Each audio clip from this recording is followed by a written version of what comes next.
Good day, everybody, and welcome to another episode of Talking Travel with me, Yomi, the Flying Gazelle. Super excited to bring you episode six. We're up to our sixth episode now. So exciting. If you haven't caught the other episodes, one through five, please make sure you check out the channel and catch them. They're super, I think, informative, and all through the process, I've learned a lot. So I know that listening, watching the show, you'll get to learn about some of the more fascinating people I've had on. Without further ado, I'd like to introduce you to my next guest today. And before we get into that, just real quickly, for those who aren't familiar with myself, Yomi, or the Flying Gazelle, I am the founder of the Flying Gazelle. We are a travel and booking advisory service for our customers. So for folks looking to go to really any destination around the world, we partner with a lot of folks on the ground across the world to bring you customized offerings, bespoke offerings that you may not necessarily find someplace else. We're trying to bring the human element back to travel. So please make sure you do get in touch with us. Again, Yomi at the Flying Gazelle or just theflyinggazelle.com. All right. So I'm excited to speak with my next guest. Habeeb Mukasa is a Ugandan American who plans to visit all 54 nations before he turns 54. It's really quite a Herculean thing. One of the reasons why I thought his story is so interesting and I want to talk to him today. He also runs a company called Beebs Tours, a boutique travel agency focusing on Africa's less traveled destinations. So without further ado, let's meet Habib. Habib, how are you? Good morning or good afternoon, really. Thank thank you so much for having me on your show. I am doing well. I hope you're doing well as well.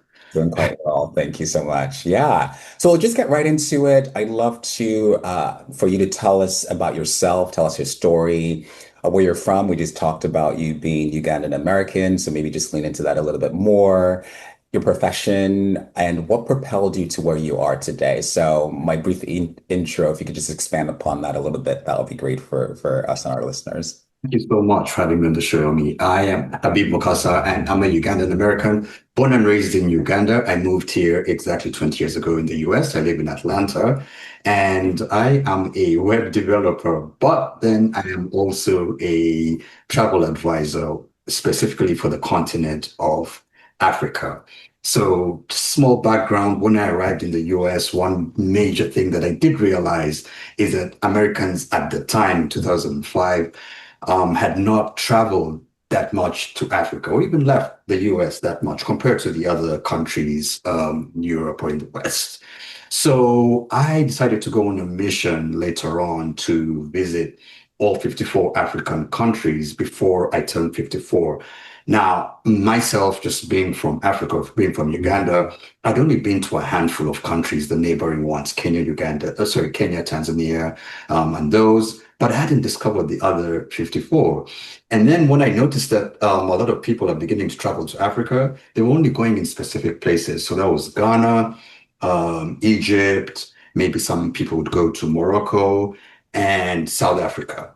But all the other 50 countries were not just getting as much love as the other countries. So that's why I decided to go on this mission that I'm going to go visit all these 54 countries, highlight them, show them to the world, and on top of that, bring people with me. And hence, that's how Beebs Tours was born. It was because of that reason. So whenever I go on a trip, I go there maybe to a country, maybe two or three times. Before then, I can bring guests with me to discover. And luckily, this has been really great because all the countries that I've gone to, the people don't talk about, have something so unique and it's so different from the common destinations like South Africa, which are great, but then it's just there are another 50 countries that, are great too. So Yeah. that's just I like that. I love that a lot.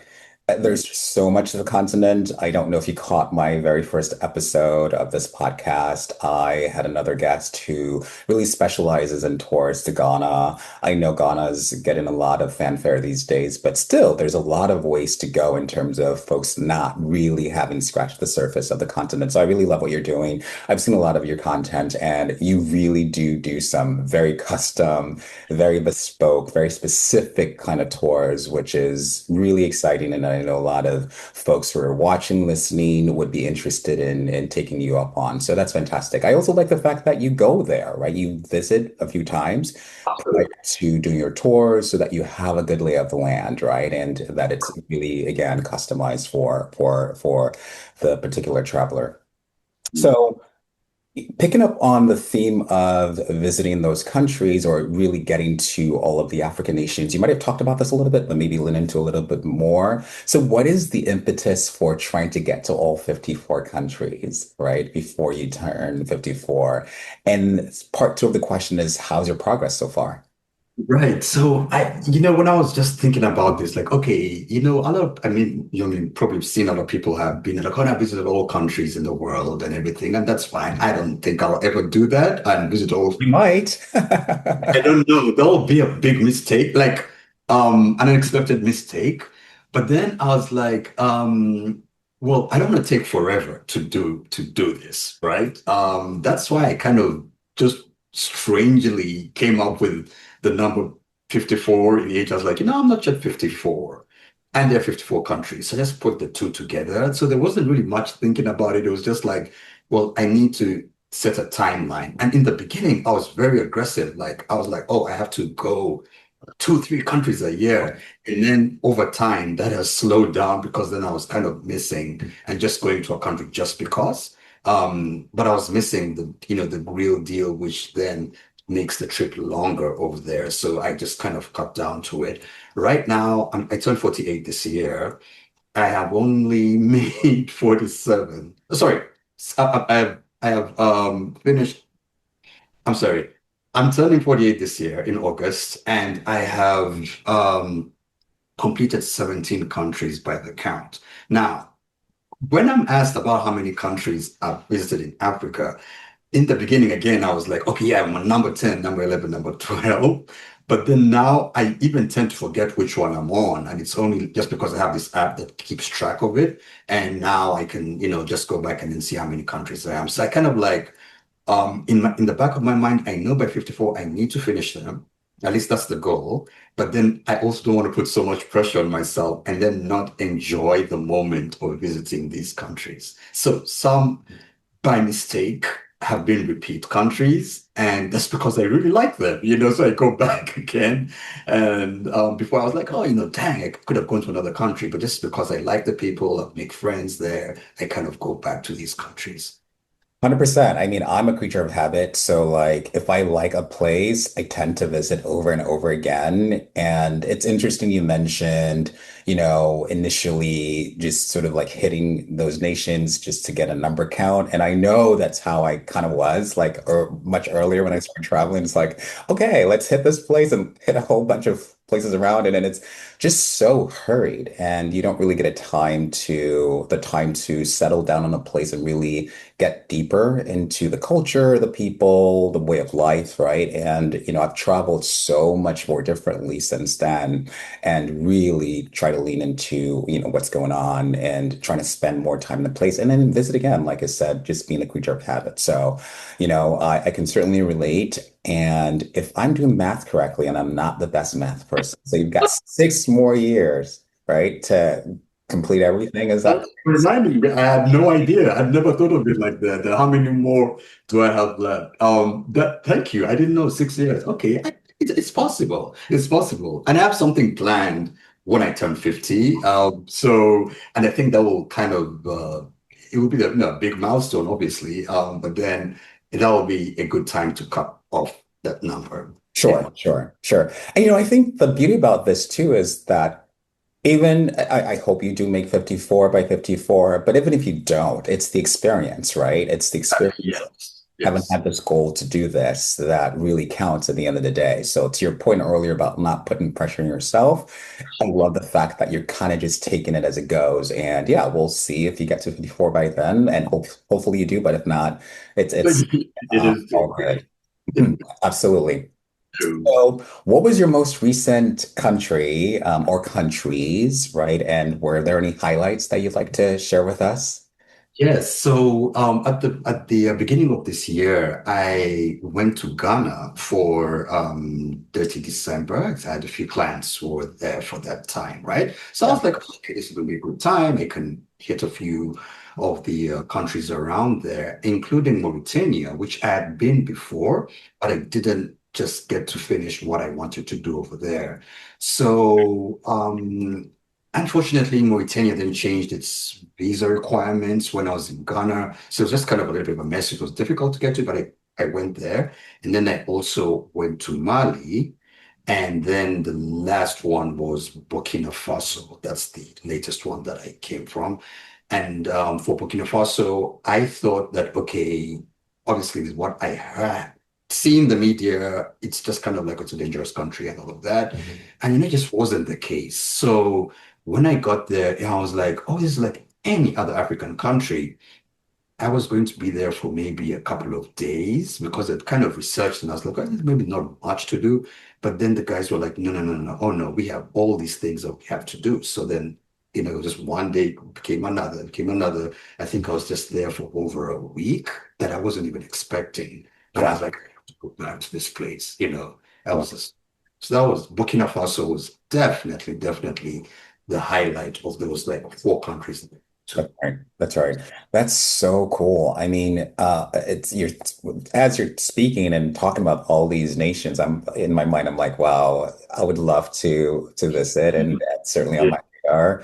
It sounds like you were able to see a good swath of that West African, Northwest Yeah. Africa. Yeah. So I've got a good chunk of that. Yeah, like a good chunk of West Africa now. Yeah. It's just that West Africa is kind of difficult to travel from one country to another, meaning it is extremely expensive to fly an hour from one country to another. So then you have to resort to roads. So it is a difficult country, but I've kind of made my way through that. So a good chunk of that. Yes, you're right. A good chunk of West Africa has been done. Yeah, very interesting. And actually, really cool that you mentioned that because it's something I'm always curious about too. Yeah, how is the inter-country travel within Africa? I know that's a little bit difficult. It's not as seamless, Um, So how has that been for you? so it is generally difficult. And I would say that and I think it's also one factor that is preventing people from, let's say, the States from visiting several countries at once, right? So you just can't go like the way you would from France to Belgium. It is if you decide to fly, you might find that that country has a national airline first that might go to the next country. That's not a problem, but it's extremely expensive. Many one-way tickets will cost you $400, $500 just for a short distance, right? So one way I do try and get around it is if many of the international airlines that fly to West Africa, for example, can come from their country, let's say from Turkey, and then they'll stop in, let's say, Accra, and then stop in another country, right? So then between there, from Accra to the other country, you can use points from here to travel on that airline because it's a part of an alliance here. That's very, That yeah. easiest and most cost-effective method. But otherwise, without that, you then have to pay a lot of money or then take road. There is nothing wrong with road, only that you're going to deal with a lot of drama at the airport holding an American passport. You will get through, but then it's an opportunity, of course, for people, for locals to be like, okay, it's American, we're going to ask you more questions that are unnecessary and all of that. So it just kind of becomes a long day. And these are like 8, 9, 10-hour car rides throughout these countries to just cross borders. So it takes out 2 days from what, the little time we have here as Americans, for vacation to do that. So unless you have a lot of time, it's just you really need to plan from what country you can go to, throughout if you want to do that. Otherwise, you. one or two countries. So yes, it's not easy. I'll be very honest about that. Yeah. Yeah, and thanks for sharing. I've often seen and I've often read, articles about how it's a little bit tough sometimes in terms of those intra-Africa journeys. And I think there are some initiatives underway to try to make things a little bit better. So I'm hopeful that that continues because that in and of itself is a barrier, right, for folks to try to see more of the continent. So I'm hopeful that the leaders are thinking about ways to make things a little bit more efficient and easy. Yeah. So thanks for And sharing that with us. Yeah, sorry. just on that point, on the other side, you do have these combination countries that you can visit at once. So, for example, you can visit Senegal and Gambia. It is a very short ride. It's easy. So that's two countries right there. Then, if you go south, you can visit Zimbabwe, Zambia, Botswana, and Namibia at the same time. I did those in just barely 2 weeks because they all share a border. So all four countries come together at one point. So you can actually they know that. And so they do have this system where you can visit all four countries Yeah. at once. So that is also an advantage. So you really need to look on the map very well. And of course, ask someone who knows these areas and see what you can do. So if you just randomly go there and be like, okay, I want to go to South Sudan and then go to Kenya, you need to think about that. But if you look well on the map and if cities are close or capital cities are close to each other, then that is normally easier to visit both countries. 100%. And I'm glad you highlighted that too, because credit where credit's due, it sounds like some clusters of nations, especially those that share borders, have started to sort of work on making that journey a little bit efficient in terms of visiting those neighboring countries. So that's really good. And secondly, I also like the point you mentioned earlier about some airlines to do those quick stopovers, right? So flying from the West, that is, right? So from here, from Europe, so it's another opportunity to be able to like probably hit a couple different places or be a little bit more efficient in terms of the cost of your journey. So thanks for imparting that on us. I want to also ask you another question about what has been the most revelatory discovery you've encountered on your journey so far? Is there one you can highlight, or are there several that you can talk about? Well, each country is so different. So there's always like you're always shocked about something. I'll say before I went to Comoros, people don't even know about. So this is what I did. On my birthday 2 years ago, I was like, I'm going to have friends over. And then we decided that we're going to make these cutouts and have all the countries that I hadn't yet visited in Africa in written on a piece of paper, each country on its own, and then we will shuffle them. Then everyone will go pick a paper until we are done. The last one will be the next country I'll go to because I was like, I'm not sure which one to pick. And I ended up picking Comoros, right? And I was like, okay, let me look up this country. No one hears about it. It's far off in the Indian Ocean. And then I went. I went and so it's made up of three islands, volcanic. I don't Wow. think I've seen as much trash in my life. It was just this you have trash here, and then you have the most beautiful water right next to it. I mean, the water over there is phenomenal. It's this aqua, it just looks great. Yeah, the So Indian Ocean is some of the waters out there. Yeah. yeah, so that was quite like, until I asked, and they were like, no, we do it. They were like, we do have a problem here. Like, it's a big problem. It's so isolated. And then they had only one ATM, and it was in a hotel, the entire country. So they were like two travel agents, but they do get all these visitors, especially from France, being I think, a former French colony. They do get all these visitors, but I was like, okay, I have this one's very interesting. I would say that was kind of very bizarre and, and weird. But then also Mauritania shocked me because again, it was a country that I just didn't know much about. And then from what I researched, most people go there to ride the iron ore train. It's like a once in a lifetime thing for people to do. I went and did it, right? But this place is like you're on the moon when you go there. I've just never seen the landscapes.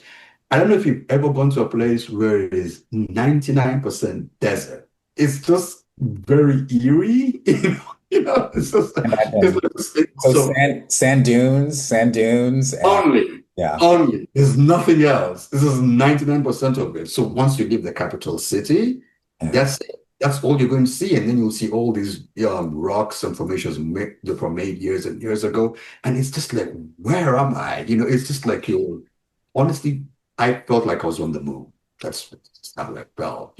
So maybe that too. Yeah. Those Yeah. two, those two I would say were quite interesting. Definitely. I love how you picked that next destination. It's a very unique way of kind of, looking at that next spot by process of elimination, and the fact that you leaned into the fact that you didn't know anything about this. I've never heard of it, by the way. Right. It's all fun, knowing a lot about different nations, but I've never heard of that. So, well done. And that's really interesting. It's very fascinating. And Mauritania, yes, I've heard and I've seen because I watched a few vlogs there about the country, and it looks so fascinating. I like the comparison of kind of that to being on the moon. That's definitely very unique. Yeah. For sure, for sure. Cool. Well, we're gonna start to wrap this up a little bit, but one more question. So how can folks find you? I mean, I will include all your details in the text once I get this posted, but I know you've got Habeeb Tours, but I'm assuming that you've also got your social handles, etc. Yes, I am on Instagram, TikTok, a lot more these days, and Facebook. My handle is at Habeeb Mukasa. And of course, for the tour company, it is at Beebs Tours on all social media. Yeah. Awesome. Awesome. Well done. Cool. So just to get to know you a little bit better, I've got a couple questions to ask you if you're up for playing out a little game here. Cool. All right. So what is your absolute favorite thing to do when you're on vacation? Oh, a couple of things, Jeremy. One is I always like to hang out with the locals. That is for sure. That is going to be always the first thing I do because I know that and I try like yes, I'm a tourist. I absolutely acknowledge that. I am not from there.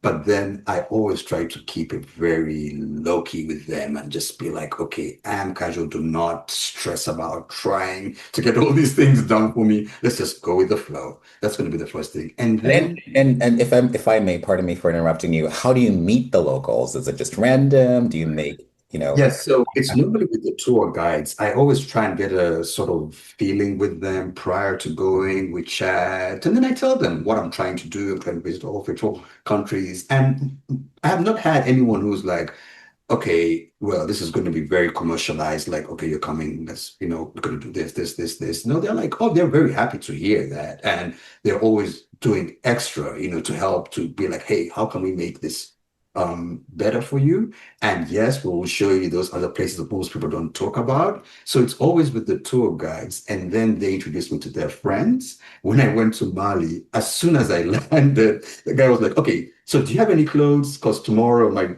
friends having a wedding and they've said it's okay for you to come. So I was like, this is so random. And I was like, sure, of course. So, and then there you meet other people and like that, it just becomes this network, of people that you meet and they want to meet you again. They take you out, they show you their local bars and everything. And that's how I network. I've made good friends through this, actually. That's That- awesome. That's awesome.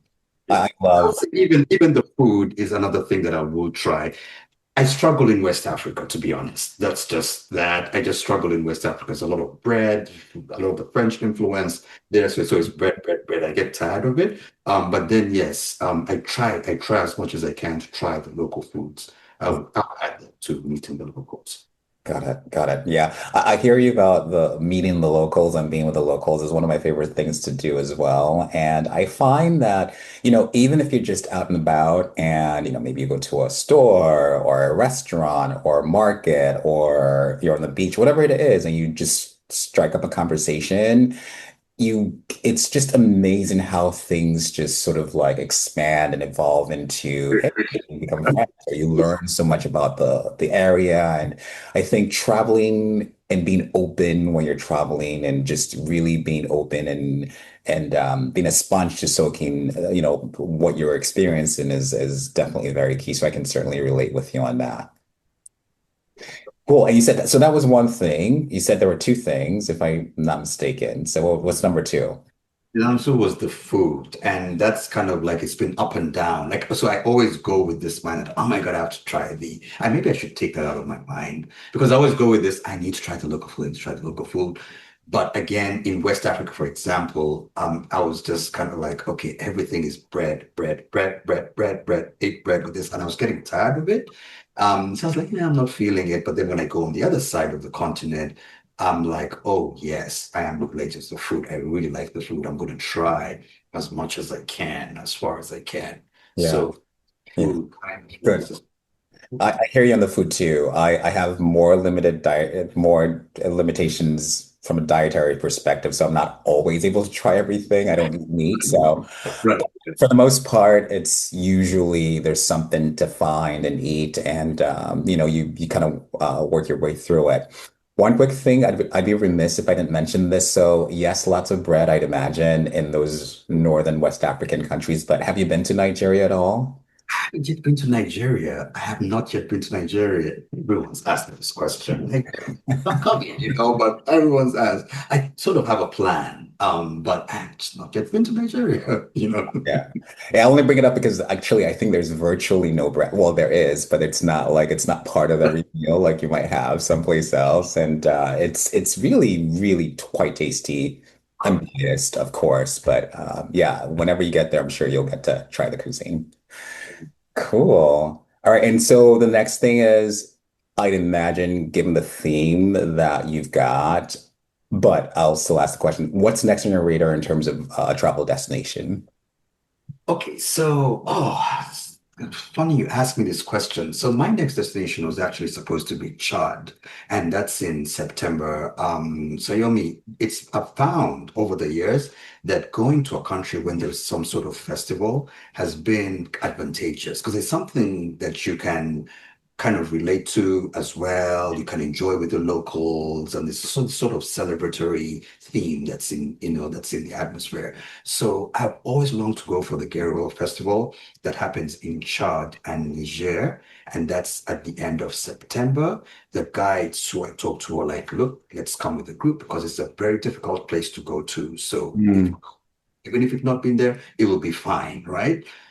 Unfortunately, with the travel ban that the president has imposed on citizens of Chad, their government decided that they are not going to issue Oh, visas to US citizens. So, unfortunately, I might not be able to go there. However, right after their Gero Festival, Niger has theirs as well in October. oh So, it's kind wow. of the same tribe, but Okay. then in countries.